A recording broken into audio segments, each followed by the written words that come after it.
Բարի երեկո։ Երբ որոշ միջազգային կառույցների անուններ ես տալիս Հայաստանում, շատերի ծնկներն սկսում են միանգամից դողալ, ասենք Եվրախորհուրդ։ Հաստատ կունենանք մարդիկ, սովորական, պարսոնյական գործարար, ովքեր Եվրախորհրդի անունը լսելիս հոգեբանական լուրջ տվայտանքների մեջ կընկնեն։ Իրականում տվայտանքների կարիք իհարկե չկա։ Թերագնահատել Եվրախորհրդի դերը իհարկե չի կարելի, բայց դե գերագնահատելն էլ մի բան չէ։ Իսկ երբ ինքը Եվրախորհուրդն է տվայտանքների մեջ ընկնում եւ գերագնահատում իր իսկ դերն ու իրեն իր երազած տղայի տեղը դնում, դա արդեն մի քիչ նորմալ չէ։ Ինչպես գիտեք, Եվրախորհրդի խորհրդարանական վեաժողովը որոշում է կայացրել Լեռնային Ղարաբաղի հարցով ենթահանձնաժողովի գործունեությունը վերսկսելու մասին։ Հիշեցնեմ, որ այդպիսի ենթահանձնաժողով ժամանակին կար, ղեկավարն էլ վաղամեռիկ լորդ Ռասել Ջոնսթոնն էր։ Ճիշտ է, մահացած մարդու հետևից խոսելը մի քիչ կոռեկտ չէ, բայց դե տեղին է նշելը, որ լորդը չափազանց ընդգծված հակահայկական դիրքորոշման տեր լորդ էր, եւ ավելին, լորդը նաեւ հակառուսական ընդգծված դիրքորոշման տեր էր, եւ այլն։ Ղարաբաղի հարցով ենթահանձնաժողովը կիսատ պռատ եւ ամենակարևոր անպտուղ գործեց այնքան ժամանակ, քանի դեռ լորդը ողջ էր։ Դրանից հետո դրա գործունեությունը փաստացի դադարեցվել էր, ինչը պայմանավորված էր նաեւ հանգամանքով, որ հակամարտության կարգավորման գործընթացում որոշակի առաջընթաց էր սկսում արձանագրվել։ Մասնավորապես ի հայտ եկան մադրիդյան սկզբունքները, ընդունվեց Մայնդորֆյան հռչակագիրը եւ այլն։ Այս ամենի համատեքստում Ղարաբաղի հարցով ենթահանձնաժողովի արկայությունն ու գործունեությունը անիմաստ էր դառնում եւ նույնիսկ խանգարող Մինսկի խմբի գործունեությանը շատ པարզ պատճառով։ Եվրախորհուրդը սահմանափակ ազդեցություն եւ քաշ ունի քաղաքական գործընթացներում, իսկ Մինսկի խմբի պարագայում, որի համանախագահները աշխարհի 3 ուժային կենտրոններն են, իրադրությունը բնականաբար այլ է, մանավանդ, եթե խումբն արդեն իսկ արդյունքներ է տալիս։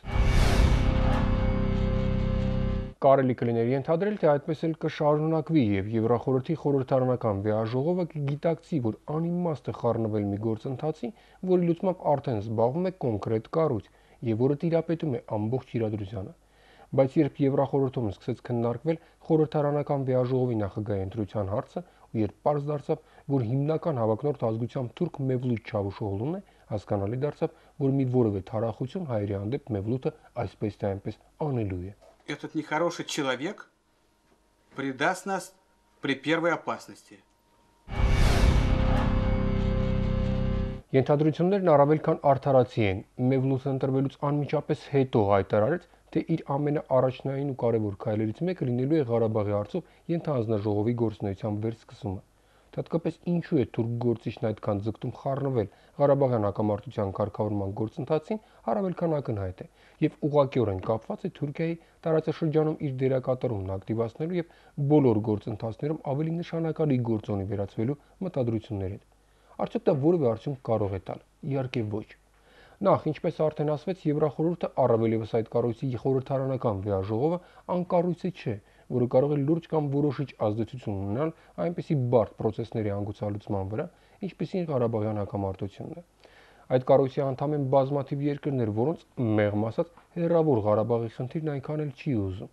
Այսինքն, արդյունավետ գործունեություն սպասել մի կառույցից, որն ի սկզբանե չի կարող նման արդյունք ապահովել, իհարկե միամտություն է։ Կամ ավելի շուտ տունտունիկ, երբ ինչ-որ մարդիկ կոպիտ ասած թռնելով Մինսկի խմբի գլխի վրայով որոշում են մի քիչ էլ իրենք զբաղվեն հակամարտության կարգավորմամբ։ Վերկաց։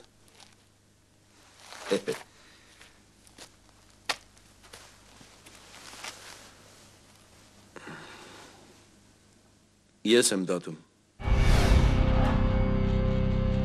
Հայկական կողմն արդեն հայտարարել է, թե չի մասնակցելու այդ ենթահանձնաժողովի աշխատանքներին, իսկ աշխատել առանց Հայաստանի ներկայացուցիչների իհարկե չի ստացվի, քանի որ հակամարտությունը 2 եւ նույնիսկ 3 կողմ ունի, ու եթե ենթահանձնաժողովի աշխատանքներին մասնակցում է ընդամենը մեկ կողմը, դա զավեշտի է վերածվում քաղաքական ինքնախապեյության։ Բայց ամեն դեպքում կարծում եմ Մինսկի խումբն այս հարցում իսկապես էլ անելիք ունի վատ հասկացողներին եւս մեկ անգամ բացատրելու համար, թե որ կառույցն է զբաղվում Ղարաբաղյան հակամարտության կարգավորմամբ, ում է միջազգայինորեն տրված այդ մանդատը։ Այլ կերպ ասած, Մևլութի պորտը տեղը պետք է դնել։ Համազած, հայ տղա մի քիչ համազուս պիեղի։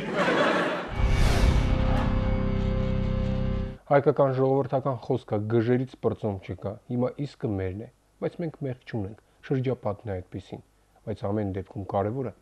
առողջ եղեք։